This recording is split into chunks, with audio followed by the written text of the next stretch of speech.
प्राचीन काल की बात है। राजगृह नामक नगर में भगवान बुद्ध अपने शिष्यों के साथ विहार कर रहे थे। वहाँ एक युवक हर रोज बुद्ध के पास आता और चुपचाप बैठा रहता। एक दिन बुद्ध ने उससे पूछा, प्रिय पुत्र, तुम प्रतिदिन यहाँ आते हो पर कुछ पूछते नहीं। तुम्हारे मन में क्या चल रहा है? युवक ने नम्रता से उत्तर दिया, भगवान, मेरा मन कभी शांत नहीं रहता। एक पल हंसता है तो अगले ही पल उदास हो जाता है। कभी मैं क्रोध में भर जाता हूँ तो कभी भय से कांपता हूँ। मैं जानना चाहता हूँ कि मन को कैसे काबू में रखा जाए। कृपया मार्गदर्शन दें।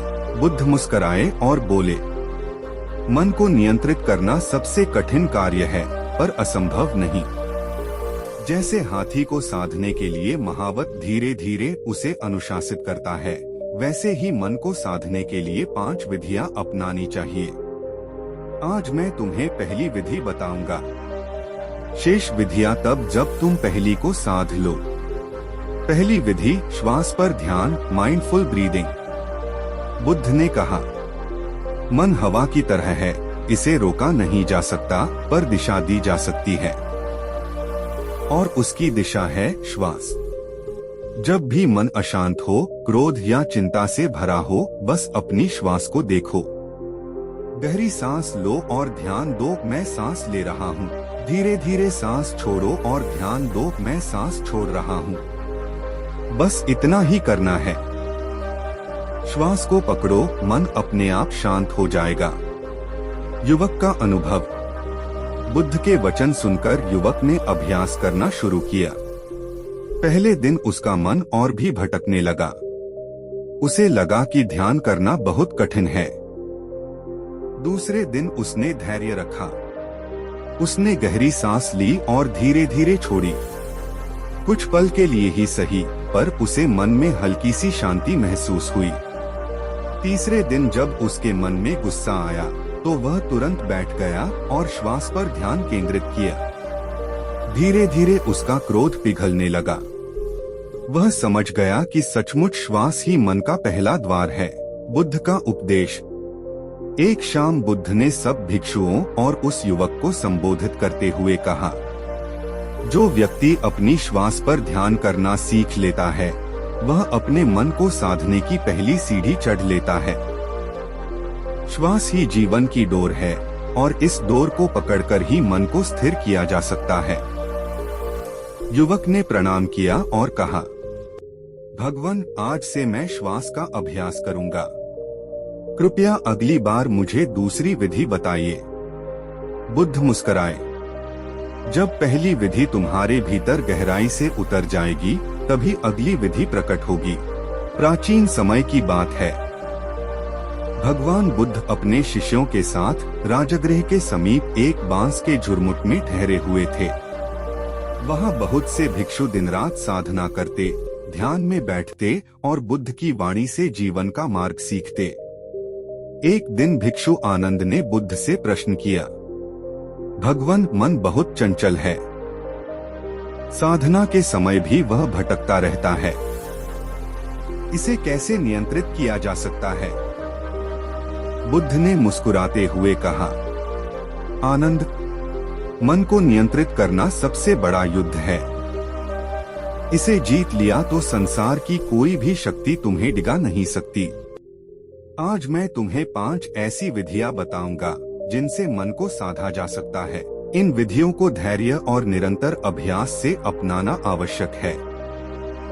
पहली विधि, श्वास पर ध्यान, ब्रेथ अवेयरनेस। बुद्ध ने एक उदाहरण दिया। जैसे चरवाहा अपनी भेड़ों पर नजर रखता है, वैसे ही साधक को अपनी श्वास पर ध्यान रखना चाहिए। श्वास आती है, देखो, श्वास जाती है, देखो। इससे मन वर्तमान में टिकता है और इधर-उधर भागना छोड़ देता है। भिक्षुओं ने उसी क्षण ध्यान साधना शुरू की और पाया कि कुछ ही देर में उनके विचार शांत होने लगे। दूसरी विधि, अस्थिरता का चिंतन, कॉन्टेम्पलेशन ऑफ इम्परमानेंस। बुद्ध बोले, आनंद, संसार की हर वस्तु नश्वर है। दुख भी स्थायी नहीं, सुख भी स्थायी नहीं। यदि मन यह जान ले कि जो कुछ भी हो रहा है वह बदलने वाला है, तो वह मोहमाया में उलझेगा नहीं और स्थिर हो जाएगा। उन्होंने एक सूखी पत्ती उठाई और कहा, यह पत्ती कभी हरी भरी थी, अब सूख गई। इसी तरह हमारे जीवन की हर स्थिति बदलती है। इस सत्य को स्वीकारना ही मन की शांति है। तीसरी विधि करुणा और मैत्री का अभ्यास, कंपैशन लविंग काइंडनेस। बुद्ध ने अपने शिष्यों से कहा, मन को नियंत्रित करने का सबसे सुंदर मार्ग है करुणा। जब तुम किसी पर क्रोधित हो तो उसके लिए मैत्रीपूर्ण भाव लाओ। जब ईर्ष्या हो तो उसके सुख की कामना करो। करुणा से भरा मन कभी भी उग्र या असंयमित नहीं होता। चौथी विधि एकाग्रता का अभ्यास, concentration on a single object. मन को नियंत्रित करने के लिए जरूरी है कि उसे एक ही लक्ष्य पर टिकाओ। जैसे जलधारा जब फैल जाती है तो शक्ति खो देती है, लेकिन जब उसे बांधकर मोड़ा जाता है तो बिजली बना देती है।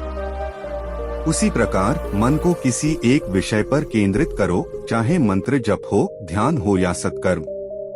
पांचवी विधि आत्म जागरूकता, सेल्फ ऑब्जर्वेशन। बुद्ध ने अंत में कहा, मन को नियंत्रित करने का अंतिम और सबसे गहरा उपाय है आत्म जागरूकता। अपने विचारों को देखो, वे कैसे आते हैं और चले जाते हैं। न उन्हें पकड़ो, न उन्हें दबाओ, केवल साक्षी बनो। यही सजगता धीरे धीरे मन को तुम्हारा सेवक बना देगी, मालिक नहीं। प्रेरणादायक घटना। कहानी सुनकर एक भिक्षु ने बुद्ध से कहा, भगवान, मैं इन पांचों विधियों को अपनाने का प्रयास करूंगा। कुछ महीनों बाद वही भिक्षु अत्यंत शांत और स्थिर हो गया। उसके चेहरे पर तेज चमकने लगा।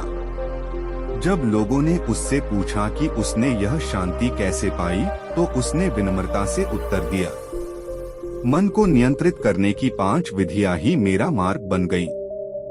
कहानी की सीख। मन को नियंत्रित करना किसी बाहरी शक्ति से नहीं होता, बल्कि अभ्यास और जागरूकता से होता है। यदि हम श्वास पर ध्यान दें, अस्थिरता को स्वीकारें, करुणा का भाव रखें, एकाग्रता साधें और आत्म जागरूक बने, तो हमारा मन शांति का सागर बन जाएगा। राजगृह के बांसवन में एक सुबह भगवान बुद्ध अपने शिष्यों के बीच बैठे थे। पिछली रात की गहन साधना के बाद वातावरण अत्यंत शांत था। भिक्षु आनंद ने विनम्रता से कहा, भगवान, आपने हमें 5 विधियां बताई। हम सब उन्हें अपनाने का प्रयास कर रहे हैं, परंतु कुछ विधियां अभी भी हमारे लिए कठिन प्रतीत होती हैं। कृपया विस्तार से समझाएं। बुद्ध ने कहा, आनंद, आज मैं तुम्हें 2 विधियों का गहराई से अभ्यास बताऊंगा, श्वास पर ध्यान और करुणा का अभ्यास। यदि इन दोनों को जीवन में उतार लिया जाए तो शेष विधियां सहज ही आ जाएंगी। पहली गहन विधि, श्वास पर ध्यान, breath awareness in depth. Buddha ने शिष्यों को ध्यान मुद्रा में बैठाया और कहा, अपनी आंखें बंद करो, रीढ़ सीधी रखो। अब केवल अपनी श्वास को देखो। जब श्वास भीतर जाती है, जानो कि मैं श्वास ले रहा हूँ। जब श्वास बाहर जाती है, जानो कि मैं श्वास छोड़ रहा हूँ। बस यही साक्षी भाव रखो। कुछ देर मौन रहा। चारों ओर केवल पत्तियों की सरसराहट और पक्षियों का मधुर स्वर सुनाई दे रहा था।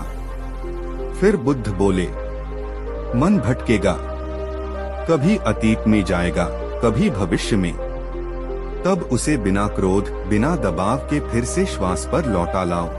यह वैसा ही है जैसे माता अपने छोटे बच्चे को धीरे से पकड़कर फिर से अपनी गोद में बैठा लेती है। एक भिक्षु ने आंख खोलकर पूछा, भगवान, यदि बार बार विचार आते रहें तो क्या करें? बुद्ध ने कहा, विचारों से लड़ना मत। जैसे आकाश में बादल आते जाते हैं, वैसे ही विचार भी आते जाते हैं। तुम केवल आकाश बनो, बादल नहीं। धीरे धीरे मन शांति में विलीन हो जाएगा। दूसरी गहन विधि करुणा और मैत्री का अभ्यास, compassion loving kindness in depth. इसके बाद बुद्ध ने दूसरी विधि समझाई।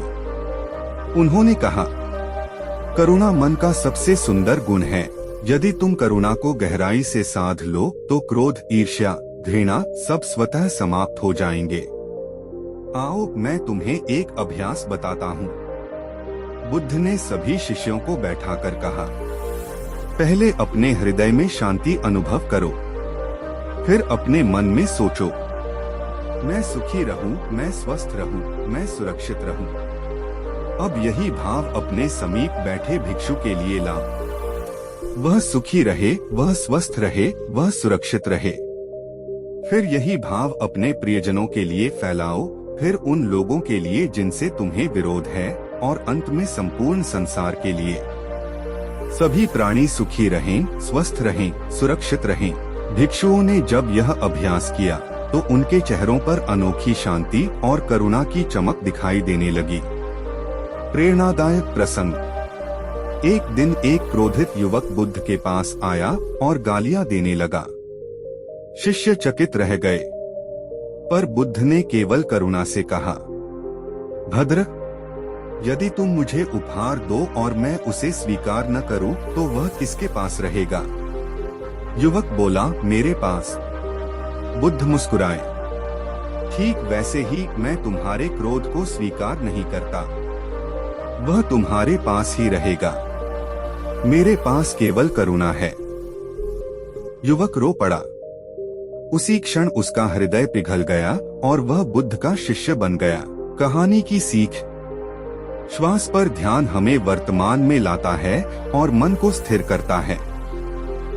करुणा हमें दूसरों से जोड़ती है और मन से नकारात्मकता को दूर करती है। जब मन वर्तमान में हो और करुणा से भरा हो, तब वह हमारे नियंत्रण में आ जाता है, जैसे प्रशिक्षित अश्व अपने स्वामी की लगाम में।